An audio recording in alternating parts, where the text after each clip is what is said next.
In football, the greatest players are remembered for their defining moments. Xavi had the years of the Champions League in 2009 and 2011 against Manchester United. Iniesta had the moment against the Netherlands in the 116th minute of the World Cup. But what about a player whose greatness isn't just one moment? What if his impact is so consistent, so built into the way that his team plays that people often miss how good his impact truly is? This is the Pedri puzzle. A player so important to Barcelona that his brilliance often goes unnoticed. Football fans know he's good, but they don't realize that he's doing things that Xavi and Iniesta aren't doing whatsoever and didn't do in their careers. So let's take it back. Let's talk about where Pedri started from. Unlike Xavi and Iniesta, Pedri did not grow up in La Masia. He didn't grow up in the fabled academy that produced some world beaters that we're currently seeing integrated into the Barcelona team right now. No, Pedri took a slightly different path. Pedri was born in the Canary Islands, namely Tenerife, and at the age of 15 he went to Madrid and he was rejected for being too small. But Las Palmas saw what Real Madrid missed, because in 2020 Barcelona took the risk and they signed him for just 5 million euros, which now when we think about it looks like the deal of the century. It looks like the deal of a lifetime, the deal that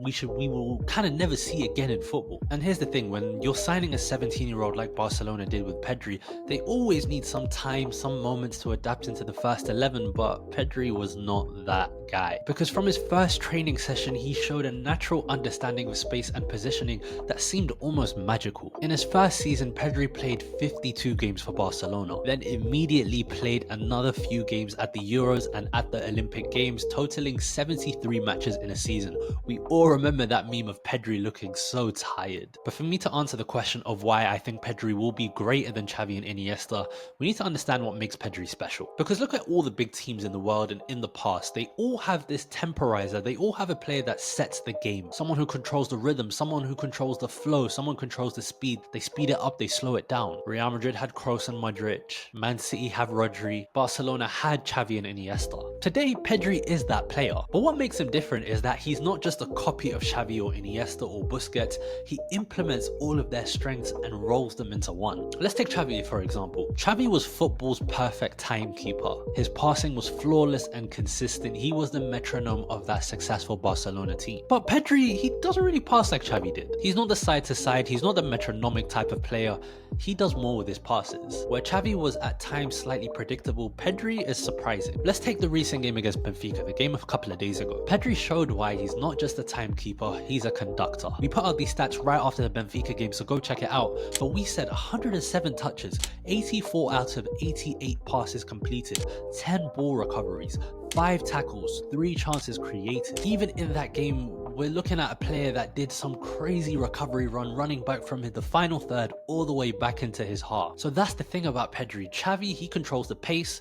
Pedri changes the energy of the games. Let's compare it to Iniesta. Thing is with Iniesta, he was one of the best ball carriers we will ever see. We've seen so many instances of Iniesta gliding through teams and breaking them at will. But Pedri, he kind of breaks them even before they know it's even happening. Because as soon as Pedri gets the ball, he's automatically scanning. What Pedri does differently to all of the other players that I've mentioned is that he always lets the ball roll across his body and finds that final pass in an instant. He may fake, he may hold on to the ball for a bit longer than expected, but it's always for the right reason. And when we watch him, it's different to Iniesta, because Iniesta, as I mentioned, was the dribbler. Pedri is just the destabilizer. So Iniesta, whilst he waits for defenders to react, Pedri controls their reaction before they even move.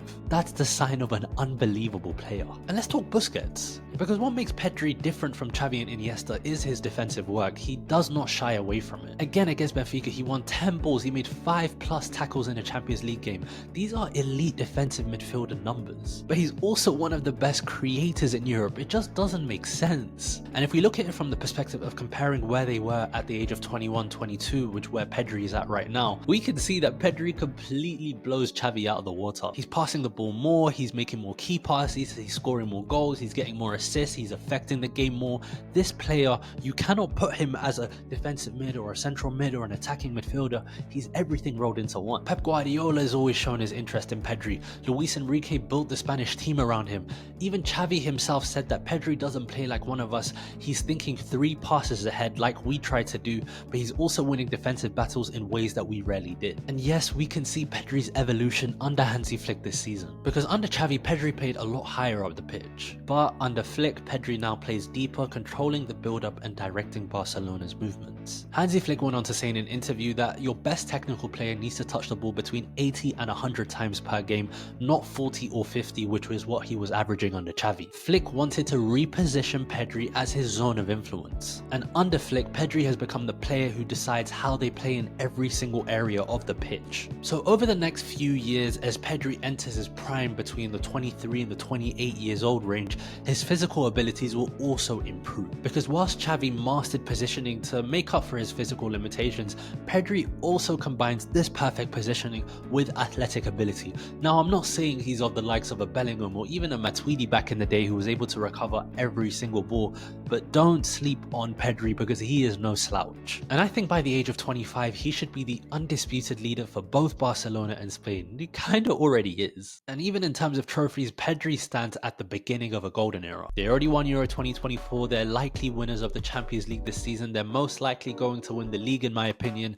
I think Barcelona will be building their team around Pedri, and Pedri will be winning a Ballon d'Or in the next couple of years in a way that Xavi and Iniesta were never able to do. But there are some challenges to overcome, because despite his talent, his path is littered with physical limitations in terms of all of the injuries that he consistently gets. Let's use the 21-22 as an example. He only played 12 league games that season. There's also Barcelona's club stability as well. For Pedri to truly reach his full potential, Barcelona must continue to provide him with the best teammates, with the best possible facilities, and the best possible means to succeed. And that comes from recruitment, that comes from playing time, that comes from zone of influence, and it's all things that Hansi Flick has been doing so far. Here's a really interesting part about Pedri, because let's look at the cultural impact of him. Because beyond Barcelona, Pedri represents something incredibly important for Spanish football. He is the bridge between the glorious past and the promising future. Just as Xavi embodied Spain's tiki-taka revolution,